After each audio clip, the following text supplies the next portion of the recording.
Hello students, last class में हम लोगों ने जिम्नोस्पर्म का क्लासिफिकेशन पढ़ लिया था। Now in this class I will start the important characteristics features of gymnosperms. Gymnosperms के क्या क्या कैरेक्टरिस्टिक फीचर्स होते हैं, क्या क्या कैरेक्टर्स उनमें पाए जाते हैं, वो आज हम लोग पढ़ेंगे। तो चलिए शुरू करते हैं आज की class. First of all, the term gymnosperms is the word which is firstly used by Theophrastus. Theophrastus ने सबसे पहले यूज किया था word gymnosperm 300 BC in his book Enquiry into plants. तो इनकी ये बुक थी जिसमें इन्होंने सबसे पहले जिम्नोस्पर्म का क्या किया था, उल्लेख किया था, और इन्होंने ही उस समय बता दिया था कि gymnosperms are the plants which have naked seeded plants. ये कैसे प्लांट्स होते हैं जिनके सीड्स कैसे होते हैं, नेकेड होते हैं, या इन्हें ही कहते हैं अनप्रोटेक्टेड सीड या अनकवर्ड सीड। तो जिम्नोस्पर्म्स हैव अनप्रोटेक्टेड सीड और अनकवर्ड सीड। एक्चुअली जिम्नोस्पर्म्स अगर नाम में ही इसका देखें आप, तो जिम्नो मीन्स होता है नेकेड और स्पर्म मीन्स होता है क्या, सीड। तो इनके जो सीड्स होते हैं वो कैसे होते हैं, नेकेड होते हैं, यानी कि दे आर फ्रीली एक्सपोज्ड। लेकिन अगर हम एंजियोस्पर्मिक प्लांट्स की बात करें तो वहां पर आप देखते हैं कि जो ओव्यूल होता है वो एनक्लोज होता है ओवरी वॉल से, या ये कहां पर रहता है, पाया जाता है मेगास्पोरोफिल में, जहां पर ये पूरी तरह से क्या होता है, कवर्ड होता है। Megasporophyll is also known as carpel. ये बात हो रही है एंजियोस्पर्मिक प्लांट्स की। लेकिन जिम्नोस्पर्म के केस में आपको दिखेगा कि they are naked seeded plants. According to Goebel ने बताया कि they are phanerogams without ovary. So according to Gibbel, they are, यानी कि gymnosperms are phanerogams without ovary. तो अब अगर इनकी प्लांट बॉडी की बात करें तो इनकी जो विजिबल प्लांट बॉडी जो हमें दिखती है प्लांट बॉडी, वो क्या होती है, स्पोरोफाइट होती है। तो चलिए शुरू करते हैं। सबसे पहले हम यहां पर लिखेंगे अडल्ट स्पोरोफाइट। तो ये जो एडल्ट स्पोरोफाइट होता है, यही इसकी क्या होती है, प्लांट बॉडी होती है। और gymnosperms are predominantly woody plants. They are woody plants and they are represented by trees, shrubs and rarely climbers. Climbers बहुत कम होते हैं। Generally they are woody plants. They may be trees, shrubs and rarely climbers. ये जो adult sporophyte होता है, यानी कि जो विजिबल प्लांट है, ये प्लांट रिप्रेजेंट करता है इसको स्पोरोफिटिक जेनरेशन को। ये स्पोरोफिटिक जेनरेशन को रिप्रेजेंट करता है स्पोरोफाइट। और दे आर यूजुअली कैसे होते हैं, they are evergreen and of moderate size. चलिए आगे बढ़ते हैं। अगर टॉलेस्ट जिम्नोस्पर्म की बात करें तो उसमें एक प्लांट आता है, ट्री है एक्चुअली, जिसका नाम है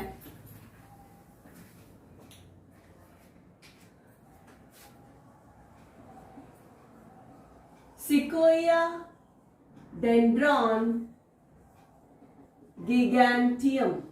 Sequoia dendron giganteum is the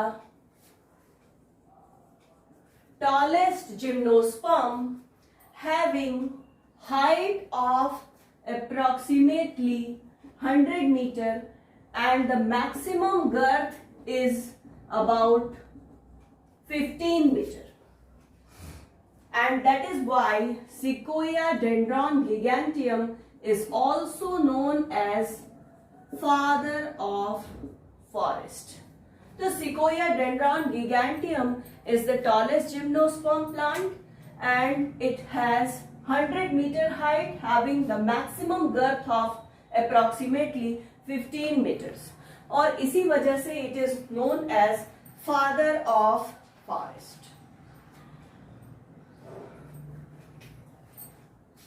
Gymnosperms possess taproot system. They possess taproot system, but sometimes they show symbiosis with algal cells. Algal cells में जब symbiosis show करते हैं तो उस समय roots को कहते हैं coralloid roots. और coralloid roots are found in cycas. कभी कभी सिम्बियोसिस होती है फंगल सेल से. In that condition, these roots are called as mycorrhizal roots. So mycorrhizal roots we can easily observe in Pinus. Pinus में आप देखेंगे mycorrhizal roots दिखती हैं, यानी कि it is the association of fungal cells with the roots of Pinus. Now after this अगर stem की बात करें तो इनका जो स्टेम होता है वो कैसा होता है? दे आर वुडी है. स्टेम कैसा होगा? इरेक्ट होता है. कैसे होते हैं? ब्रांच्ड होते हैं. लेकिन कुछ जेनेरा में आपको दिखेगा अनब्रांच्ड, जैसे कि साइकस. साइकस में आपको ब्रांचिंग नहीं दिखाई देगी. ब्रांच्ड अगर देखना है तो आप पाइनस में देख सकते हैं.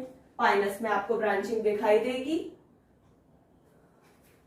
Next character, leaf scarce present होते हैं. लीफ तो गिर जाती है लेकिन उसका निशान आपको वहां पर दिखाई देता है.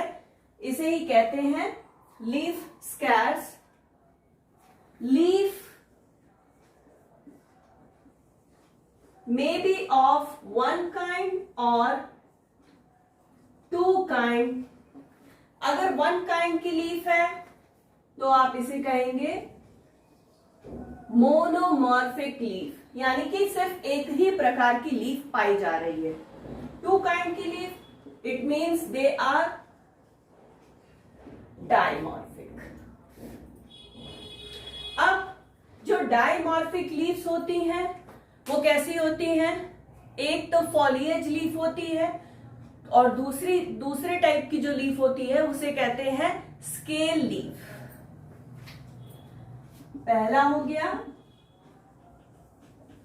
फॉलिएज लीफ और दूसरा हो गया स्केल लीफ. तो अगर डाइमॉर्फिक लीफ है तो एक लीफ होगी फॉलिएज लीफ और another leaves are called as scale leaves.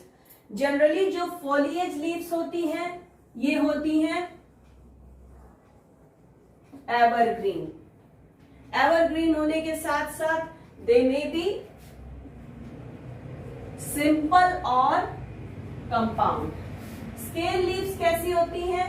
ये एवरग्रीन नहीं होती हैं, यानी कि दे आर डेसिडुअस. डेसिडुअस है इट मीन्स कि किसी पर्टिकुलर सीजन में ये अपनी लीव्स को, स्केल लीव्स को क्या कर देते हैं? फॉल ऑफ कर देते हैं, गिरा देते हैं. तो स्केल लीव्स जो होती हैं वो डेसिडुअस होती हैं एंड दे आर माइन्यूट. कैसे होते हैं? माइन्यूट होते हैं.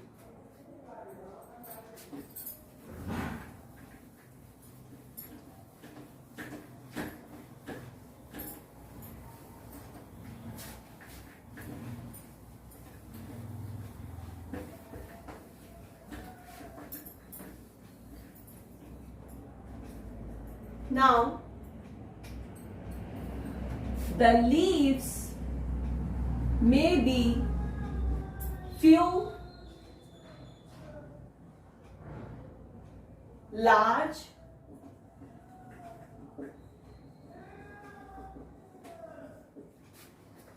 pinnately compound. Pinnately compound leaf के बारे में हम लोगों ने पहले डिस्कस कर लिया था. जैसे कि पिन्नेटली कंपाउंड लीफ पाई जाती है साइकस में. साइकस की लीव्स अगर आप देखेंगे तो ये कैसी होती है, लार्ज होती है and it is pinnately compound leaf. कभी कभी क्या होता है, जो लीव्स होती हैं वो न्यूमरस होती हैं. यहां पर फ्यू लीव्स थी, न्यूमरस होती हैं, but they are small, simple and needle shaped. और इसका बेस्ट एग्जाम्पल है पाइनस. तो पाइनस के केस में अगर आप देखेंगे तो इसकी जो लीफ होती है वो निडल शेप जो लीफ होती है.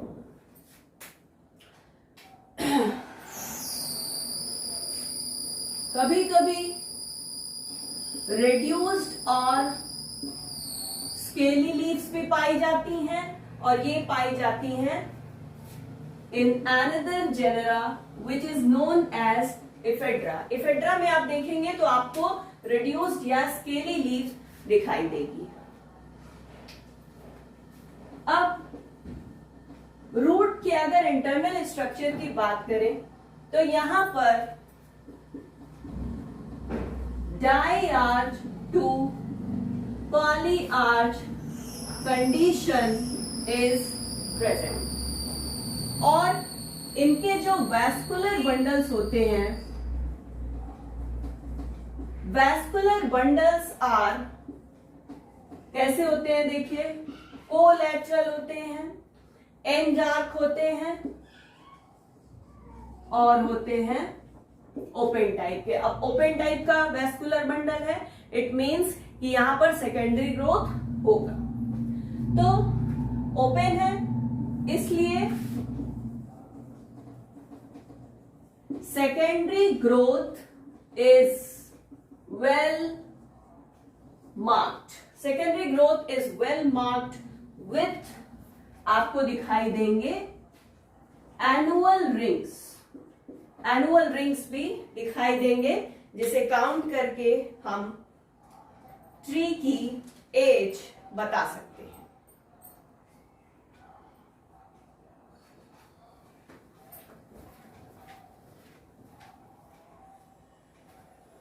Now in case of cycas, अगर साइकस की बात करें तो यहां पर जो कैम्बियल एक्टिविटी होती है ये होती है शॉर्ट लिव्ड. शॉर्ट लिव्ड होती है, यानी कि कैम्बियम की जो एक्टिविटी होती है वो वैसी नहीं होती है जैसे कि होनी चाहिए. तो इस वजह से होता क्या है कि जो पिथ वाला पोर्शन होता है और कॉर्टेक्स वाला जो रीजन होता है वो हाईली डेवलप कर जाता है. पेरेन्काइमेटस रेस काफी संख्या में दिखाई देते हैं, तो पिथ बढ़ जाता है, कॉर्टेक्स वेल डेवलप्ड हो जाता है और पेरेन्काइमेटस रेस भी दिखाई देती हैं. तो इस कंडीशन में इनका जो वुड होता है वो कैसा हो जाता है, कॉम्पैक्ट नहीं रह जाता है. इसी वजह से साइकस का जो वुड होता है उसे कहते हैं क्या,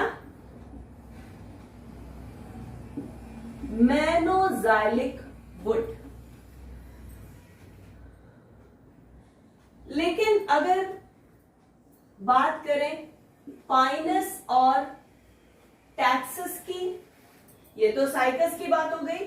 पाइनस और टैक्सस में आप देखेंगे कि कैम्बियल की एक्टिविटी कैसी होती है, काफी अच्छी होती है, फुल्ली ग्रो करता है, सेकेंडरी टिश्यूज का फॉर्मेशन होता है, सेकेंडरी ग्रोथ प्रोमिनेंट होती है, जिसकी वजह से पिथ का डेवलपमेंट कम होता है, कॉर्टेक्स रिड्यूस्ड होता है और पेरेन्काइमेटस रेस ना के बराबर बनते हैं, जिसकी वजह से इनका जो वुड होता है वो कैसा होता है, कॉम्पैक्ट होता है एंड कॉम्पैक्ट वुड जब होता है तो उस कंडीशन में इसे हम कहते हैं पिक्नोजाइलिक वुड।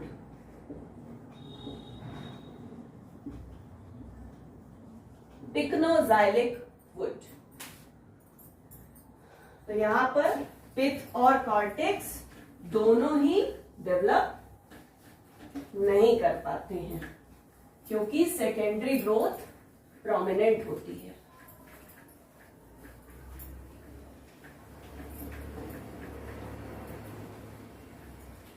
चलिए नेक्स्ट फीचर्स देखते हैं।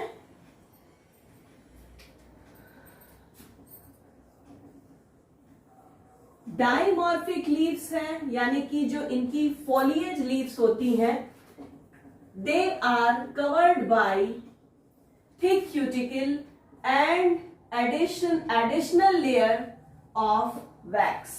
तो वैक्स और क्यूटिकल की लेयर पाई जाती है फॉलिएज लीव्स पर।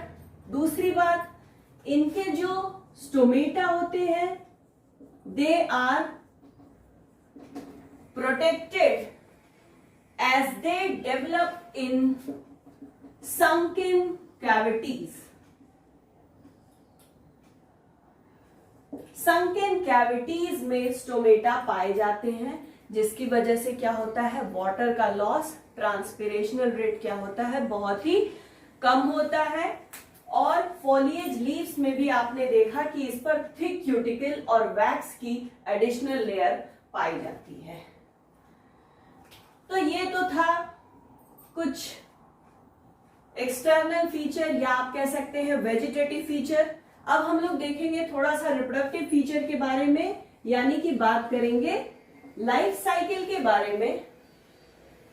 तो यहां पर जो रिप्रोडक्टिव स्ट्रक्चर्स होते हैं, they are aggregated to form strobili या कोन। जो इनके रिप्रोडक्टिव ऑर्गन्स होते हैं, ये क्या कर जाते हैं, एग्रीगेट कर जाते हैं और एग्रीगेट करके बनाते हैं कोन या स्ट्रोबिलाई। अब ये जो कोन होते हैं, दे में बी मेल कोन या मेल स्ट्रोबिलाई, और बनेगा साथ में फीमेल कोन या फीमेल स्ट्रोबिलाई।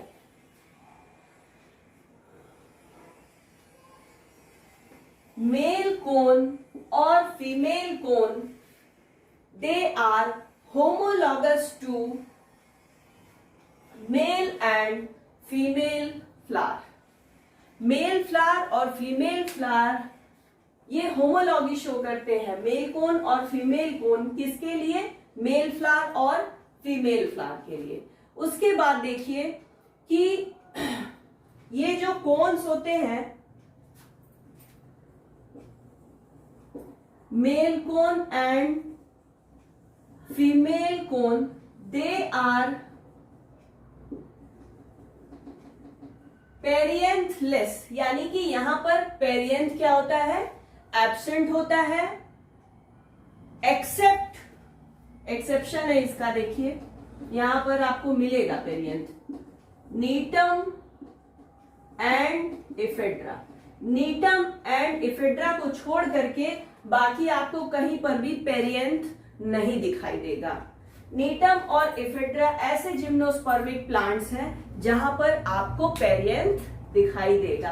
हालांकि ये पेरियंथ का प्रेजेंट होना क्या है, एक प्रकार का एडवांस कैरेक्टर है, क्योंकि हम लोग जब एंजियोस्पर्मिक प्लांट्स देखते हैं वहां पर डाइकॉट और मोनोकॉट में डिवीजन कर दिया गया। तो जो मोनोकॉट प्लांट्स होते हैं वहां पर आपको क्या होता है, पेरियंथ दिखाई देता है। तो ये एक प्रकार का एडवांस कैरेक्टर है। मेल कोन इज यूजुअली कैसा होता है, शॉर्ट लिव्ड होता है, and it is smaller than female cone. Female cone से क्या होता है, स्मॉलर होता है, and they are usually short lived. और इनका जो माइक्रोस्पोरोफिल होता है, माइक्रोस्पोरोफिल होता है कैसा, फ्लैट। अगर फीमेल कोन की बात करें तो female cone is usually long lived, क्योंकि सीड जब तक मैच्योर होता है तब तक ये पाए जाते हैं, इस वजह से they are long lived and they are larger than male cones. And the megasporophyll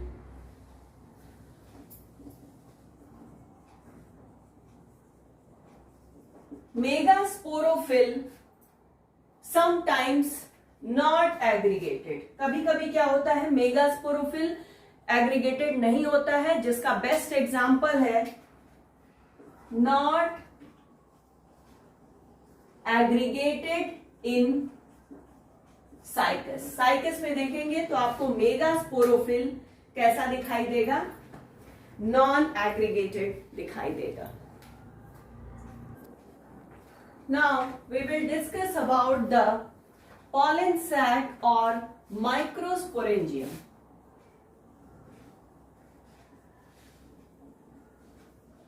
microsporangium ही कहलाता है pollen sac. तो microsporangium are found on the abaxial surface of microsporophyll. Abaxial surface means lower surface of microsporophyll पर पाए जाते हैं microsporangium या pollen sac. And microsporangium, they may be numerous, कभी कभी numerous भी हो सकते हैं, and sometimes they are grouped to form sori. जैसा कि हम लोगों ने फॉर्न्स में, टेरिडोफाइट में हम लोगों ने पढ़ा था, सोराई क्या होता है, it is the group of microsporangium. Now megasporangium which is also known as ovules. तो ये जो मेगास्पोरेंजियम है या ओव्यूल्स है, they are born naked on the sporophyllous scales. जो sporophyllous scales होते हैं उस पर they are born naked and the ovule is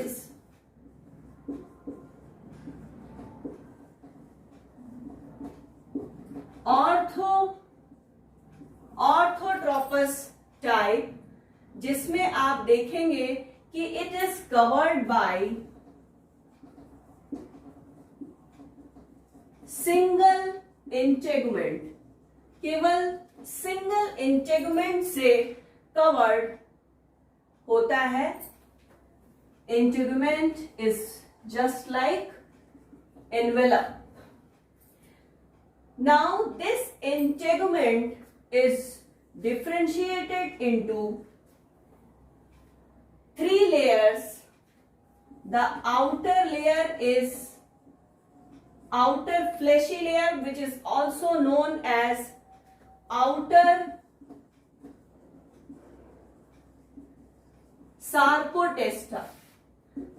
inner वाली जो लेयर होती है वो भी कैसी होती है, फ्लैशी होती है. It is known as inner sarcotesta. और जो मिडिल लेयर होती है, इट इज, ये कैसी होती है, स्टोनी होती है, हार्ड होती है, and it is known as sclerotesta. Actually यही जो स्टोनी लेयर होती है यही सीड को क्या करती है, प्रोटेक्ट करती है. तो ये 3 लेयर हो गई इंटेगुमेंट की. अब इसके बाद हम बात करेंगे गैमेटोफाइट की.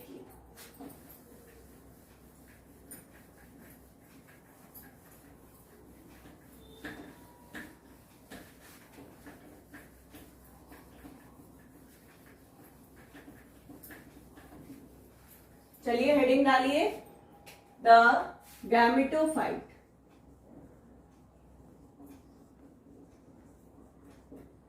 गैमेटोफाइट कैसा है?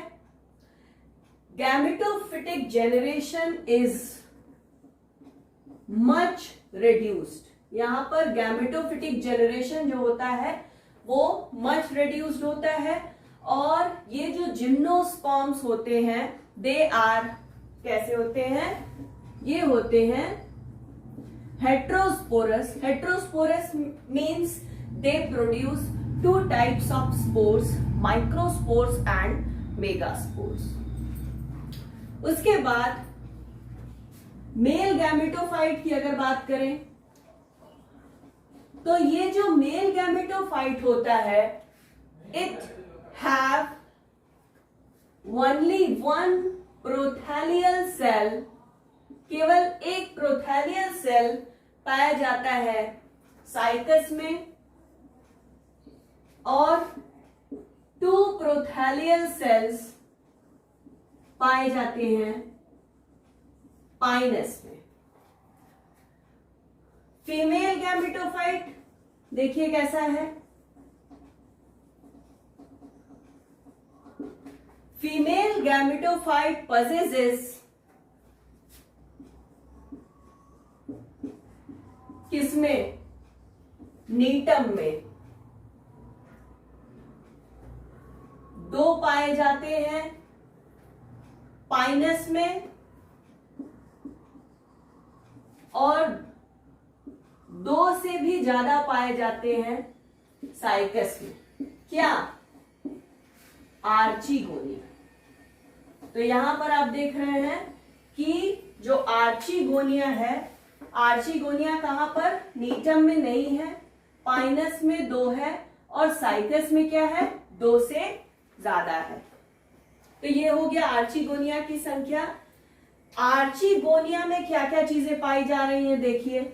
यहां पर पाया जा रहा है single egg, a ventral canal cell.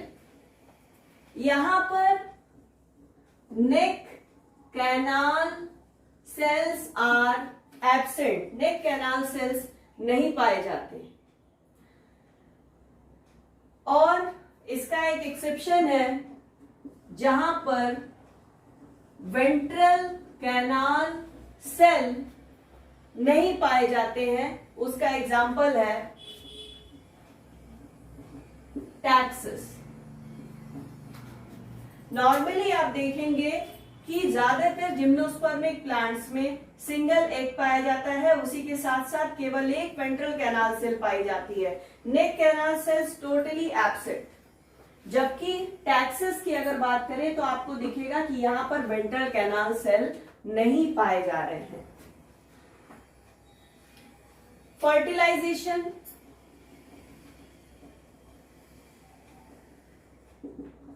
Fertilisation क्या है?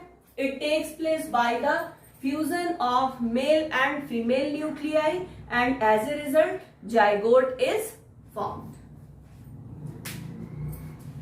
Now we will talk about the young sporophyte.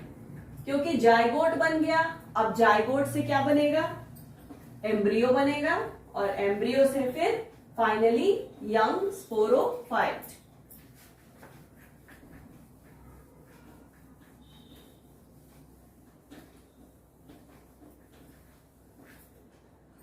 Heading डालिए यंग स्पोरोफाइट।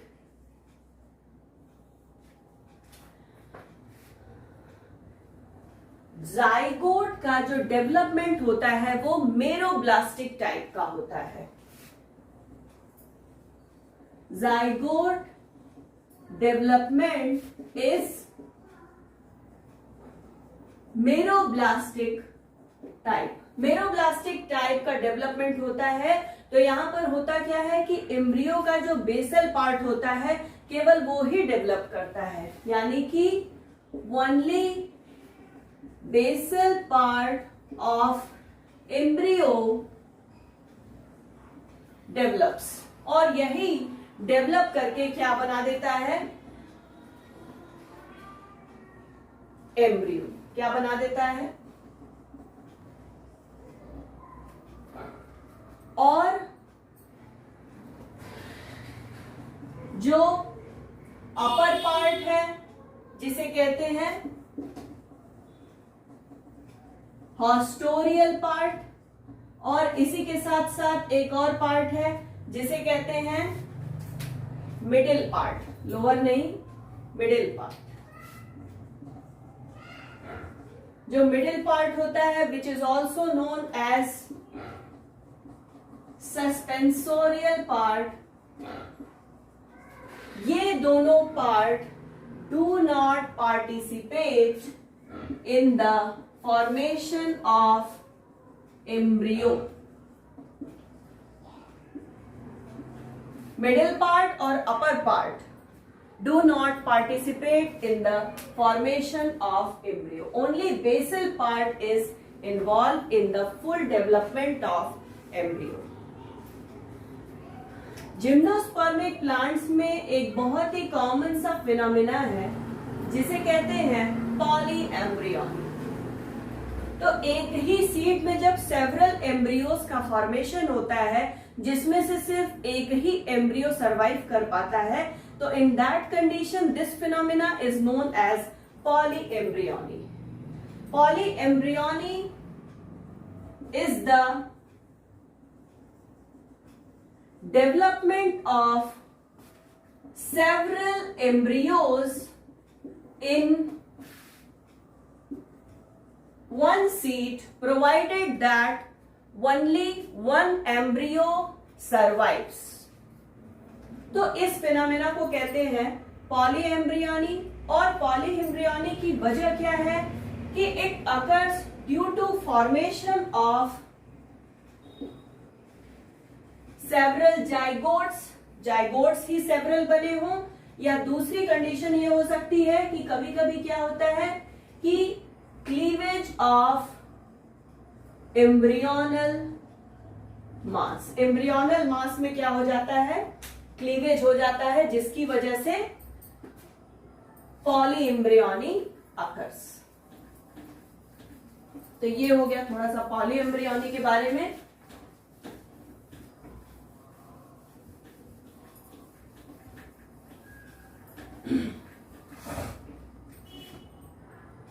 नाउ अब ये जो एम्ब्रियो है, embryo is differentiated into root, stem and leaf. और यहां ये जो एम्ब्रियो होता है ये होता है एंडोस्कोपिक टाइप का। एंडोस्कोपिक कहने का मतलब है कि जो शूट एंड है यानी कि प्लूमूल, और जो रूट एंड है यानी कि रेडिकल। तो plumule is directed away from micropyle, जबकि radicle is directed towards the micropyle. तो इस तरह के एम्ब्रियो को हम क्या कहते हैं, एंडोस्कोपिक एम्ब्रियो कहते हैं। नेक्स्ट वेरी इंपॉर्टेंट थिंग कि जिम्नोस्पर्म का जो एंडोस्पर्म होता है वो कैसा होता है, हैप्लॉइड होता है। क्यों? क्योंकि यहां पर डबल फर्टिलाइजेशन या ट्रिपल फ्यूजन जैसा फिनोमेना नहीं होता है। इस वजह से एंडोस्पर्म कैसा होता है, हैप्लॉइड होता है। नाउ नेक्स्ट,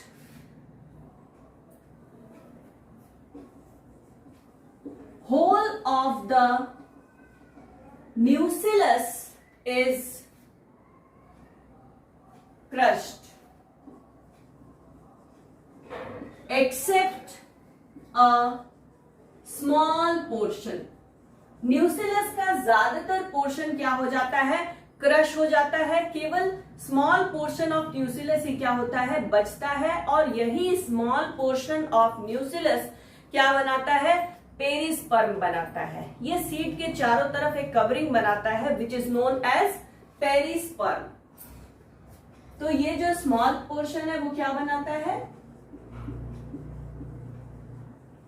पेरिस्पर्म बनाता है।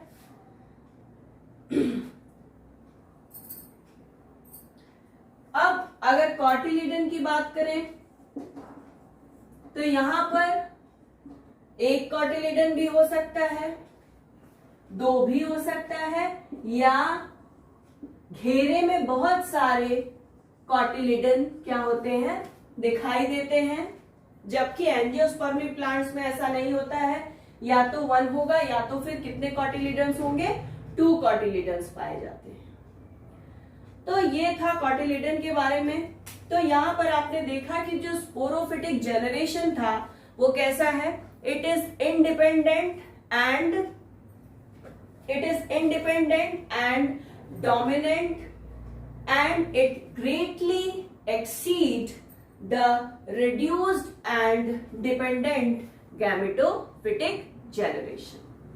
चलिए एक लाइफ साइकिल बना लेते हैं जिससे हम लोगों का कॉन्सेप्ट और भी क्लियर हो जाएगा।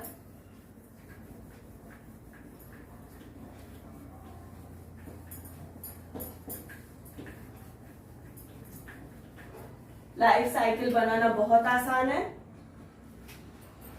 एडल्ट स्पोरोफाइट से हम शुरू करते हैं। एडल्ट स्पोरोफाइट में बनेगा male strobilus, female strobilus. Male strobilus बनाएगा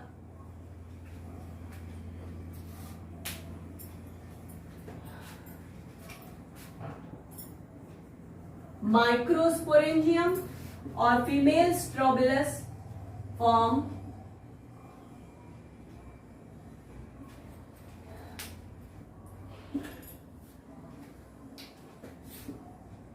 मेगास्पोरेंजियम। माइक्रोस्पोरेंजियम बनाएगा माइक्रोस्पोर मदर सेल और मेगास्पोरेंजियम विल फॉर्म